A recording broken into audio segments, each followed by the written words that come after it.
Et puisqu'on parle du mois de mars, notons qu'il aura été marqué par la réélection des patriarches Kavaïégué Djibril et Marcel Niat Ndifendi, respectivement, à l'Assemblée nationale du Cameroun et du Sénat, des choix qui remettent au goût du jour la question du transfert générationnel.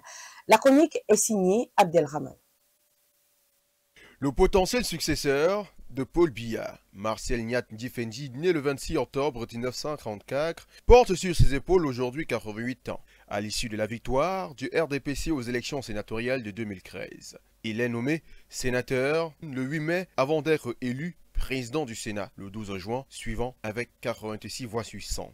Les années se sont succédées et sa place a été consolidée. Ainsi, le 27 mars 2023, il a été renouvelé dans ses fonctions à la faveur du scrutin du 12 mars dernier. À la Chambre basse du Parlement, c'est le même tandem. Kavaïégué Djibril, né le 1er janvier 1940 et âgé de 83 ans, est le président de l'Assemblée nationale du Cameroun depuis 1992. Avec un collège de 159 votants, cet ancien de la maison RDPC, seul en lice, a obtenu 146 voix en faveur pour 13 bulletins nuls. Sans surprise, il est réélu président de l'Assemblée nationale pour la 41e fois consécutive devant une assemblée observatrice et acclamatrice. Mais qu'est-ce qui peut autant convaincre le président de la République de ne collaborer étroitement qu'avec des personnes du troisième âge? Mieux, des octogénaires alors qu'il n'existe pas loin. Oui, autour de lui et ceux au sein du sérail, ce n'est peut-être pas une question importante, car, au vu de ce qui prévaut, le président de la République Paul Biya opte pour la stagnation. La lourdeur et la lenteur administrative comme mode de gouvernance. C'est la perpétuation d'un système basé sur la gérontocratie imposante. Disons aussi que cette suprématie du troisième âge, insoutenable, nous prédispose à de lourds tributs tels que le manque de renouvellement de la classe politique,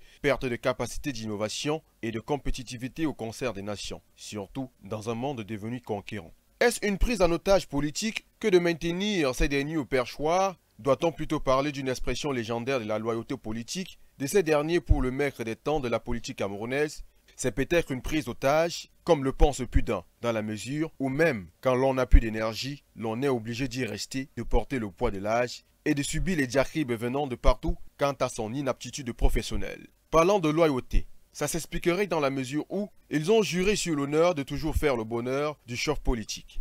Marcel Niat Ndifendi, Kavaïégué Djibril sont des octogénaires qui détiennent depuis des années, voire des décennies, les clés du pouvoir. Un paradoxe dans un pays où la moyenne d'âge est de 18 ans. Si l'on emprunte une déclaration de l'économiste Dieudonné Issomba parlant de M. Biya, ce n'est pas normal de rester 40 ans au pouvoir et de vouloir gouverner soi-même directement. Il n'existe pas un humain qui, à 89 ans, ait encore toutes ses capacités. Il faut donc reprocher à ces hommes politiques le fait qu'ils donnent l'impression de pouvoir gouverner le pays alors que physiologiquement, ils ne peuvent plus.